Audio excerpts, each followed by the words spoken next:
나도 갓생 살아야 되는데 인턴도 하고 싶은데. 내 나이 24살, 3학년까지 마치고 호기롭게 1년 휴학을 선언했지만 무언가 제대로 이룬 것 없이 시간이 훌쩍 가버린 것 같다. 친구들은 휴학 기간 동안 직무 경험도 쌓고 인턴 경력도 만들었는데 이제 와서 인턴을 하려고 휴학을 또 하기엔 졸업이 늦어지는 게 부담스럽다.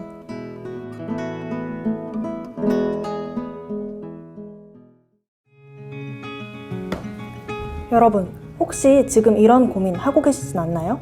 제가 지금부터 5분 동안 이 막막한 고민 해결할 수 있는 방법 알려드릴게요. 저는 중앙대학교 미디어 커뮤니케이션 학부 4학년 김시원이고요. 지금부터 시작합니다. 3학년을 넘어가는 대학생이라면 한 번쯤 하는 고민입니다. 취업을 하려면 인턴 경력도 필요할 것 같고 내가 하고 싶은 직무와 관련된 경험도 해보고 싶은데 저 역시도 그랬는데요. 인턴을 해보려고 휴학을 했지만 아직 인턴을 하기에는 좀 부족하다는 생각에 제 진로와 관련된 여러 경험들을 채워나가는데 1년을 다 써버렸고 결국 인턴은 해보지 못했어요. 그런데 산학연계 교육과정 중 하나인 산학협동 인턴십에 대해 알게 됐어요. 이 인턴십 프로그램이 일반적인 인턴과 다른 부분은 재학생 신분으로 15학점을 이수할 수 있다는 점인데요. 저는 SBS 디지털 뉴스랩에서 6개월 동안 실습했는데요. 이곳은 SBS의 뉴스 부문 뉴미디어 자회사로 스브스 뉴스, 문명 특급, 비디오 머그 등의 팀이 있습니다. 저는 그중 스브스 뉴스 채널의 데일리 뉴스 영상을 제작하는 오리지널 유닛에서 실습을 진행했어요. 저는 언론 문장 실습과 같은 전공 수업이나 학내 언론 활동을 하면서 어떤 사안을 취재하고 글로 쓰는 것에 흥미를 많이 느끼게 됐어요. 기자에 대한 꿈을 가지고 여러 활동들을 해왔는데요. 하지만 요즘은 기자에게 PD의 역량, PD에게 기자의 역량을 요구한다는 말이 있을 정도로 다양한 분야에서 역량을 기르는 것이 중요하다고 생각했어요. 그래서 영상을 만드는 활동도 꾸준히 해왔죠. 특히 SBS 디지털 뉴스랩의 스브스 뉴스는 제가 전공 수업 시간에 뉴미디어에 대해 배울 때 뉴미디어계의 선두주자라고 배웠던 채널이었어요. 회사에 대해서 좀 더 찾아보니 스브스 뉴스가 가지고 있는 톡톡 튀는 인사이트를 직접 옆에서 배우고 싶다는 마음이 들었어요. 어떤 내용을 배우고 어떤 실무를 경험했는지 실습 후기를 알려드리도록 하겠습니다.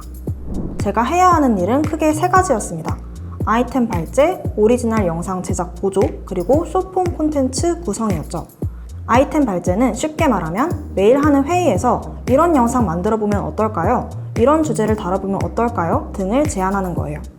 좋은 발제를 하기 위해서는 현안을 잘 따라가며 이슈를 놓치지 말아야 하고 그 이슈에 대한 배경 지식도 필요해요.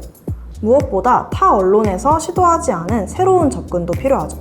처음엔 너무 어려워서 가지고 가는 아이템마다 지적을 받기 일쑤였습니다. 그리고 회의에서 나오는 말들을 이해하는 것조차 쉽지 않았어요. 이런 어려움을 극복하기 위해서 기사 읽기, 뉴스 리포트 보기, SNS나 커뮤니티 모니터링 정말 열심히 했어요. 출근했을 때만 하는 게 아니라 출퇴근길 지하철이나 집에서도 틈틈이 현안을 파악하려고 애썼습니다.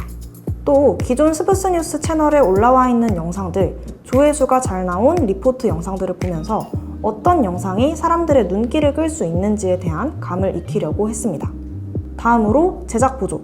스브스 뉴스에서 실습을 하는 동안 제가 제작 보조를 맡았거나 구성을 직접 짰던 영상들이 실제로 스브스 뉴스 채널에 업로드가 됐기 때문에 그 영상들을 함께 보면서 이야기해볼게요. 제작 보조를 할 때 가장 중요한 건 썸네일을 만드는 일이었어요. 이 썸네일 템플릿 안에 20글자 정도가 들어가는데요.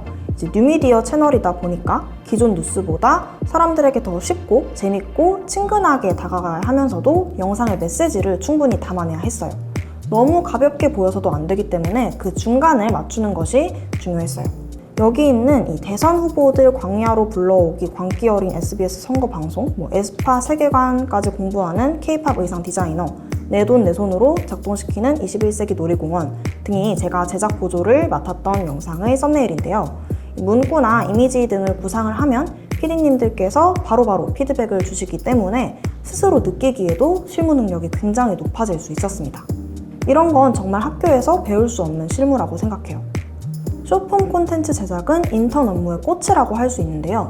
유튜브 쇼츠, 인스타그램 릴스, 틱톡 등에 업로드하는 1분 이하의 숏폼 콘텐츠를 직접 만드는 일입니다. 자료조사, 취재, 영상 구성, 내레이션 녹음 등 편집을 제외한 거의 모든 제작 과정을 직접 해야 했어요. 제가 실습 기간 동안 제작한 쇼츠 영상은 총 7개입니다. 꽤 많죠? 구성을 쓸 때 가장 어려웠던 점은 해당 영상이 다루는 주제에 대해 전혀 모르는 사람도 쉽게 이해할 수 있는 문장과 흐름으로 써야 한다는 점이었어요. 하지만 이 역시 PD님이 정말 자세히 피드백을 주셨고 단어 하나까지도 보시면서 고르는 과정을 직접 겪어보니까 5번째, 6번째 영상을 만들 때는 전보다 술술 풀린다는 느낌이 들었어요. 지금까지 저의 산학협동 인턴십 후기를 들려드렸는데요. 저는 이번 실습을 통해 생각보다 영상을 만드는 일이 제 적성에 맞고 재밌다는 점을 알게 됐어요. 그 전에는 글 쓰는 것만 좋아했는데 새로운 영역을 발견한 느낌이랄까요? 또 이 실습의 좋은 점은 학교에서는 할 수 없는 실무 경험을 할 수 있을 뿐만 아니라 즉각적으로 숙련된 실무자분들의 피드백을 받을 수 있다는 거예요. 제가 교내 활동이나 대외 활동을 통해서 직접 영상 콘텐츠를 제작하거나 어떤 사안을 취재해보는 일을 했을 때 아쉬웠던 점이 내가 지금 잘하고 있는 건가? 라는 생각이 자꾸 드는 거였거든요. 80만 구독자를 보유한 큰 채널에 올라가는 영상을 만드는 현장에 있다 보니 자세한 피드백을 받으며 점점 발전해가는 자신을 발견할 수 있다는 점이 정말 좋았습니다. 여러분도 꿈꾸는 직업, 가고 싶은 진로가 명확하지는 않더라도 어렴풋이 있을 텐데요. 사실 저도 기자를 꿈꾸고 있었고 영상까지 잘하는 기자가 되는 게 목표이긴 했지만 엄청난 확신이 있었다고는 말할 수 없을 것 같아요. 학교에서 하는 활동, 배우는 수업만으로는 현장에서 어떤 일을 하는지 내가 그 일에 맞는 사람인지 알기 어렵잖아요.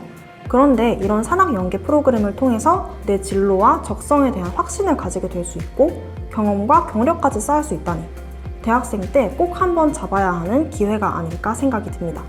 저는 스브스 뉴스에서 배운 것을 바탕으로 이후 기자로서 취업을 준비할 때 2030 세대에게 친근하게 다가갈 수 있는 감성과 쇼폼 콘텐츠에 대한 이해도를 어필할 계획입니다. 이 영상을 보신 분들이 산학연계 교육 과정에 도전할 동기를 얻고 긍정적인 변화를 경험했으면 좋겠습니다. 지금까지 김시원이었습니다.